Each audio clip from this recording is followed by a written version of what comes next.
Yes, welcome into Sports Bit. Betting Insight today, Pauly and Teddy Thursday, April 27th. The deep dive. We'll look at quarterbacks in the first round of the draft tonight. How many should go in the first round, how many will go, and the latest rumors with Trubisky in Cleveland. Doubleheader on TNT. Can the Raptors and Spurs close it out on the road tonight? That'll be big game breakdown. Bad beats, bad bets, bad for the books. In a second, the mainstream media and a lot of fans bought into this, and shame on them. Westbrook's the biggest ball hog in NBA history. He shot almost 400 more shots rather than any other guy in the association. You're a point guard. You're supposed to make your team better and share the ball. That didn't happen this year. And certainly, who says the triple-double's a good thing? We didn't fall in love with this stat till Magic Johnson came along. And you can YouTube Ricky Davis, Anthony Bowie, Bob Sura, guys chasing stats, even shooting at their own basket to get a silly triple-double. Some crazy shits that happened over the years. But look what happened here. All you heard about was Westbrook when he went to the bench. What happened? How about maybe more valuable than Westbrook, the real numbers on Steven Adams, Teddy? Yeah, it's funny. Look, Westbrook is a superstar.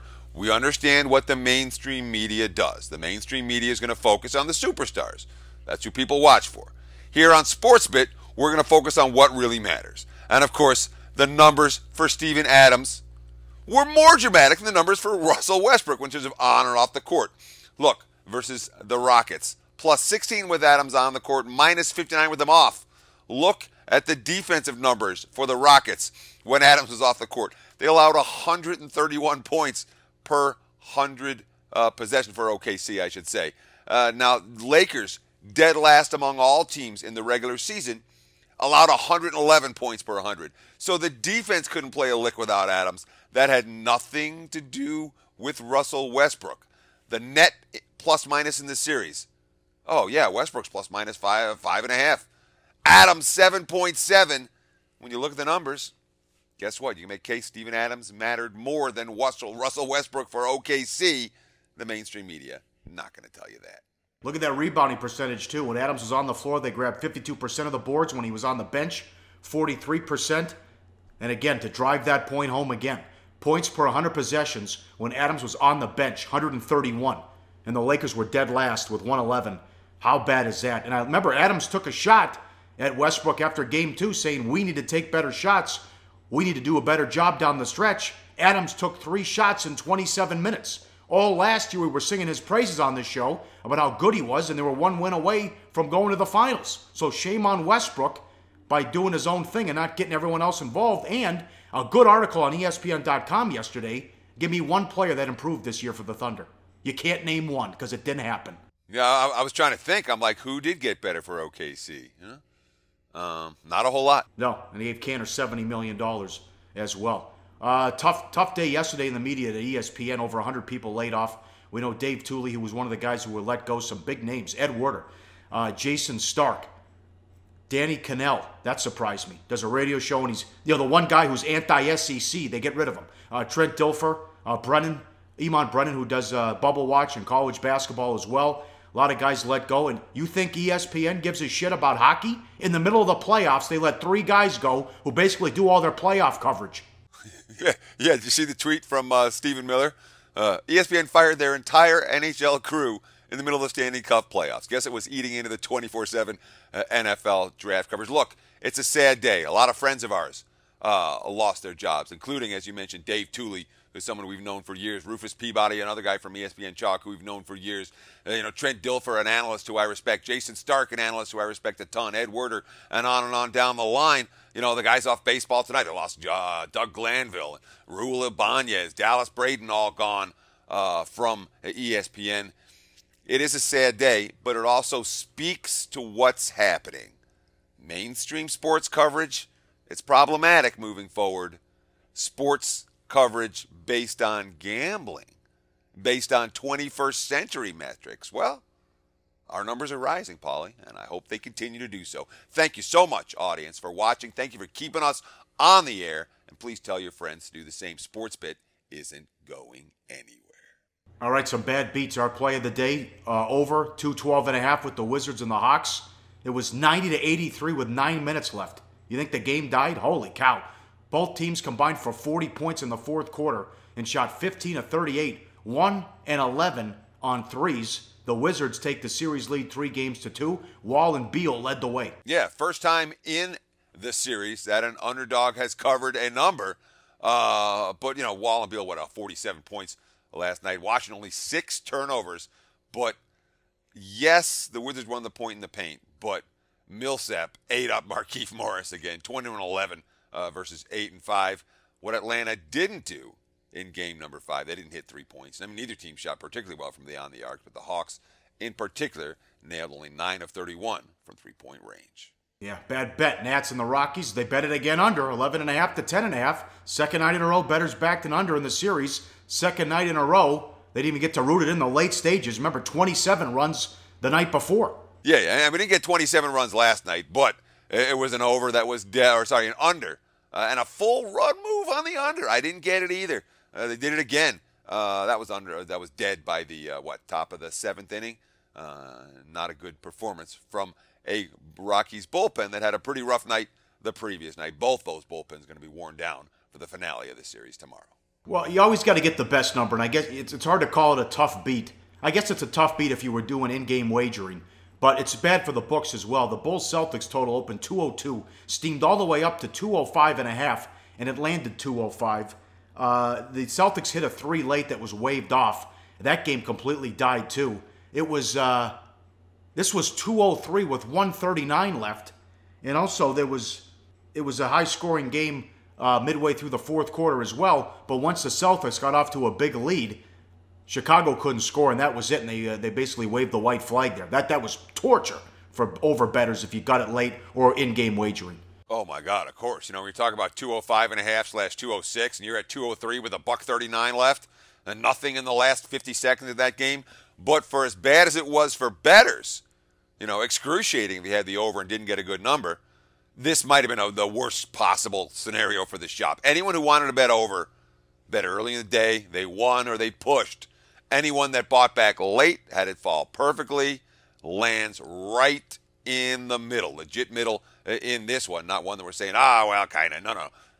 Middle! And, of course, it was all about the floor game. The Celtics, 10 fewer turnovers.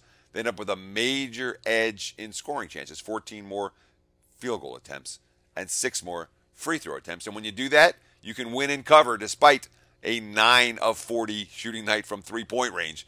Isaiah Thomas, just 1 of 10 from beyond the arc. That was ridiculous. They think they're Curry and Thompson. Quit shooting threes. They weren't going in, but they pull away late in the fourth quarter. Reds and Brewers over 9, bet up to 9.5, fell 13. And the Mariners, bad for the books again. 20-cent move on the Mariners. They shut out the Tigers. Paxton with a good effort. Yeah, with Milwaukee and Cincinnati, neither starter had anything. That game went over by the top of the fourth. Bettors got that one right with the over steam. And similar story with Seattle. Paxton got lit up last time. Well, what did he do yesterday? 9 strikeouts, 1 walk over 7 shutout innings in a Seattle blowout. Another bad result for the books. All right, big game breakdown up next. They were 0 for 3 last year in this spot.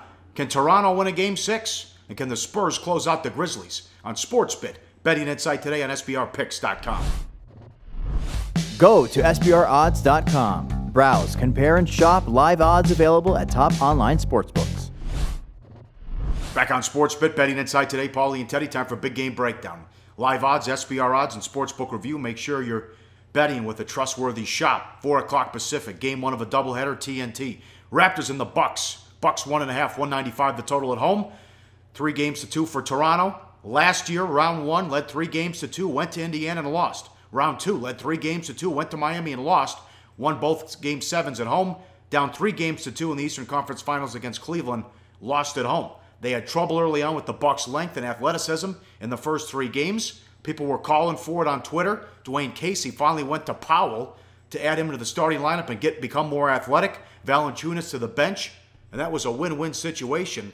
Also 2 wins on the scoreboard. Throw up this graphic. The starters played much better with Powell. 68 minutes, 37 points, 11 of 18 shooting, and plus 38. Casey's quote, Powell's a spark plug. He's the X factor. So many times you're so concerned about DeRozan and Lowry, and rightfully so. So that next spark plug, the next instigator is the guy. This series has been an X factor. The next game it might be a different story.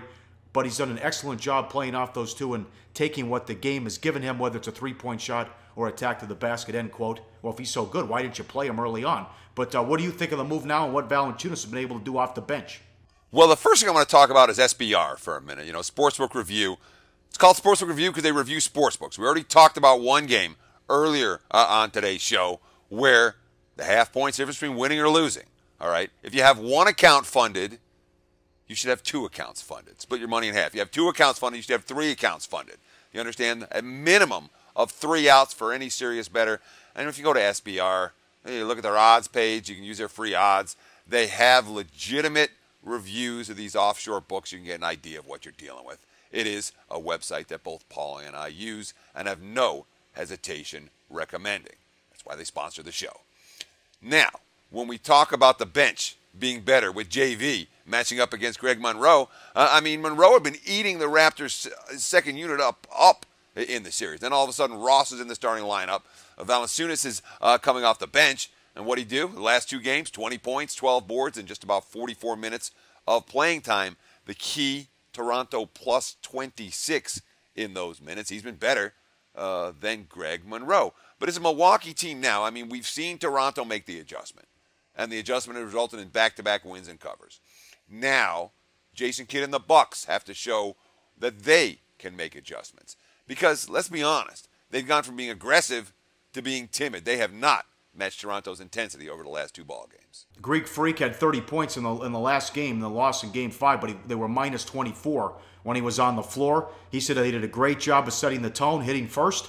We have to do a better job of being ready, try and hit first and be more focused at the beginning of the game, end quote. Big key, taking care of the ball versus defensive pressure.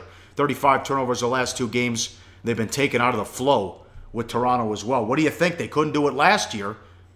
Does Toronto close them out tonight? Well, the Raptors seem to be a type of team that responds very, very well to adversity, but when they're sitting in the driver's seat, we haven't seen the level of maturity from Toronto to be able to close out this series. I know the Raptors they've clearly been the better team the last 2 games. I wouldn't be shocked if they close them out tonight, but you know what? Not with my money. It'd be Milwaukee or pass for me in this one. Oh, all right, very good. 6:30 Pacific, the doubleheader. Last game on TNT, Spurs and the Grizzlies. Spurs lead 3-2. They're laying 4 on the road, 190 the total. The home team in the season matchup, 9-0 straight up. A road team is yet to get a win here. And the Spurs finally got the play at point guard that they needed from Mills and Parker. Mills had 20 points in 21 minutes of Game 5, 5 of 7 on 3. Big threes, backbreakers after Memphis closed within 5. Pops came up with a formula that worked in the 4th. Mills and Parker on the floor at the same time. Green's a good defender. He hasn't done anything. But you don't need a great defense at the 2 spot against Memphis. And he's been MIA, only shooting 35% overall and 26% from 3 in the series.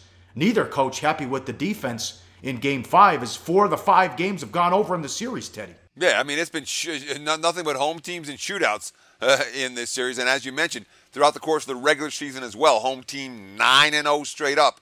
Worth noting with Memphis as a home dog. And this one coming off home dog wins in Game 3 and Game 4, as well as home dog wins in both regular season meetings played here in Memphis. But yeah, of course neither coach was happy with the defense in game number 5. Defense was lousy for both teams. There was more made baskets, 79. There were rebounds for the game, 65. Both teams shot over 50% from the floor. Neither team forced even 10 turnovers. They combined for only 16 turnovers between them. You look at the coach's quotes from Fizdale. We did not play defense at all. The Spurs did what the Spurs do. Every mistake they capitalized on. And ended in a 3 every time. Coach Pop, quote, I wouldn't say we stopped anybody, but we made shots, and that's what we didn't do last game. Well, they scored 108 the previous game. It wasn't like they didn't make any shots, but certainly a situation for San Antonio where when their 3-pointers are falling, the Grizz are going to have a problem in this series. I don't know if Parker and Mills can do what they did in game number 5. That duo on the floor together was exceptional, and a duo who we've ripped repeatedly on this show.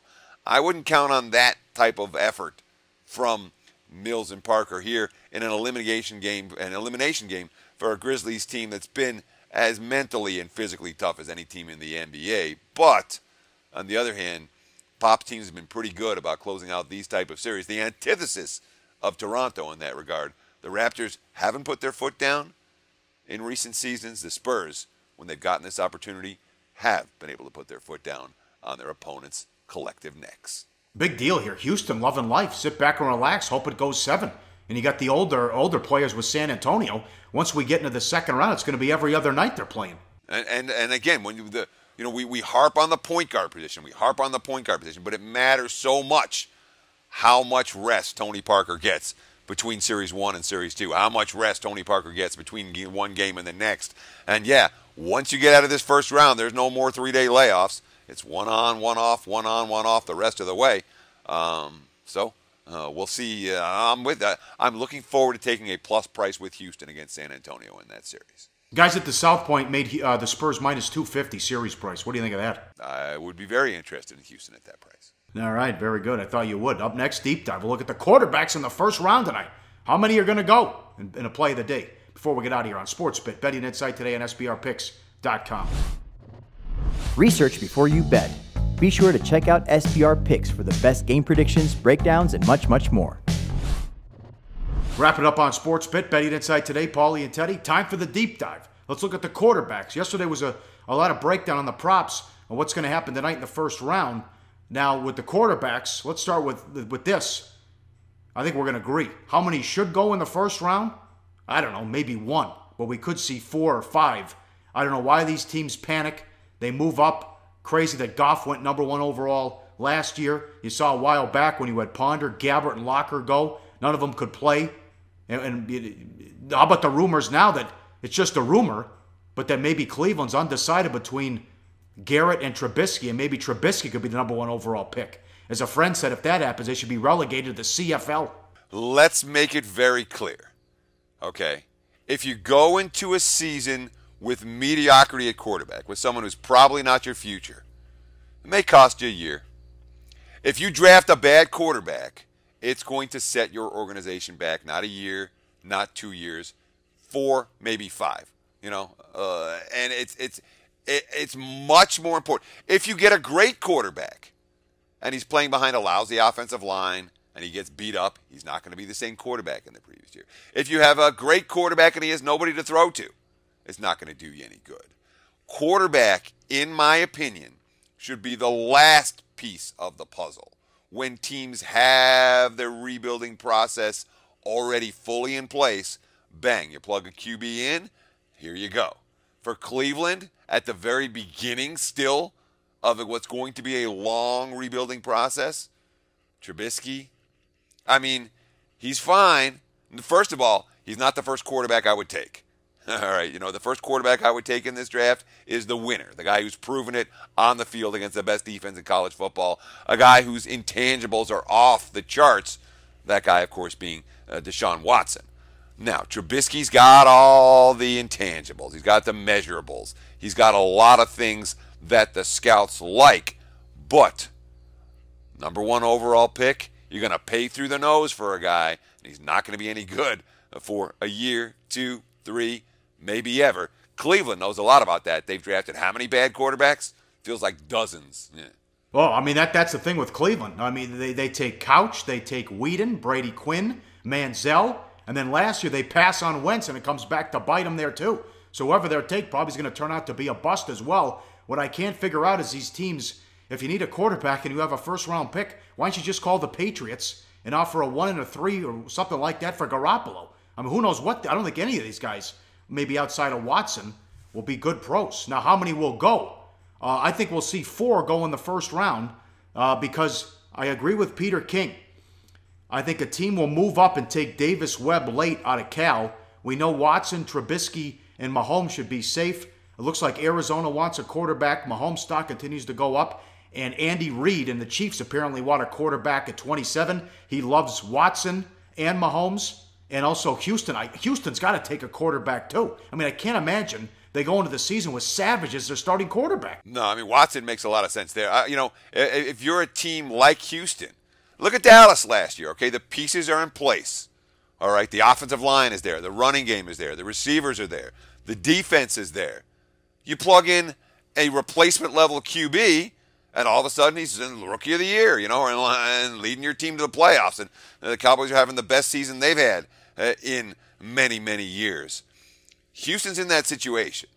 And the guy I want, the guy who won in college. Again, if Watson's sitting there when the Texans draft, it's a no-brainer for me. But we've talked about Trubisky. We've talked about Watson. The other three guys. All right, you and I watch a lot of Pac-12 football. Davis Webb. Does he have a chance in the NFL? Maybe. Is this guy going to come in and help you right now? Is he a first-round pick? Is he we want Davis Webb on our team. He's going to make us better immediately? He's a project at best, Pauly. Not anyone where I'm like, when I was watching him last year, I wasn't like, oh, wow, this guy's going to get it. Like, Trubisky, you're watching him, you're like, all right, I can see this. Watson, you're watching him, yeah, he can do it on the next level. Didn't see that from Davis Webb. The arm strength is there. Was it enough? I don't want him as a first-rounder. Would you? Well, most of them play in these crazy no-huddle, hurry-up offenses, fun and gun stuff, like Cal and Texas Tech, too. So, I mean, to me, that means they're not going to have much of a shot in the NFL as well, because when's the last time they took a snap under center? Sure, and when you look at the transition, the Texas Tech quarterbacks to the NFL, they haven't exactly gone particularly well. The run and shoot. I mean, this dates back all the way to the Andre Ware and David Klingler, from the Houston Cougars back in the late 80s and early 90s, when those guys were at the top of the draft because they put up these monster numbers. You go back to Tim Couch for the Browns, another great example at Kentucky, where, he's playing Hal Mummy's run and shoot offense, put up these monster numbers. Didn't translate. I'm not a believer in Mahomes. Kaiser, to me, is the interesting one. And I think he's the one that's least likely out of the five to get drafted in the first round. I like his head. I like where that kid's head's at. I think he's a bright kid, and I think he's got as much of a future as any of the other guys with the immeasurables and the arm strength and all that kind of stuff. He has the brain of Brady and the body and athleticism of Newton, huh? How about that quote? Jesus. All right, maybe we get a gift with Kaiser. But money time play of the day. Let's make up for this losing streak here last few days. Let's go quarterbacks over 3.5 and a juicy return, plus $1.85. I think we'll have no problem with Mahomes, Trubisky, and Watson going. And I agree with Peter King. I think a team will get desperate and try to move up and take Webb in the first round. I think trades will be our friend here. And all hell could break loose if somebody makes a deal early, maybe Jacksonville at 4 or the Jets at 6, and they try to move ahead of Cleveland and grab a quarterback as well, because I think the Browns want to get up there at 6 or maybe 4 and take Trubisky as well, and then all hell could break loose. So let's go over 3.5 plus 185, over 3.5 quarterbacks to go tonight in the first round of the NFL Draft. Google Hangout tonight, Teddy and Drew Martin, and the show coming up Friday as well. Teddy, you'll be taking it away, and you give them hell tonight. Everyone get in there with your questions. NBA playoffs draft as well. Look at it the second round, all that other business too, right? It's great we can bet on this now in Las Vegas, Teddy. Yeah, it's awesome. And I mean, obviously, you look at the picture of Rocky running the steps in Philadelphia, NFL Draft in Philly, that live chat, 8 p.m. Pacific time. And you know what I'm going to do? I'm just going to give you my thoughts right off the top. Who drafted who and who made what move. We'll talk about it tomorrow, or tonight, I should say, in the live chat, and tomorrow on SportsBit. Thanks for watching. Best of luck. Enjoy the games. Enjoy the draft. We'll talk to you this evening.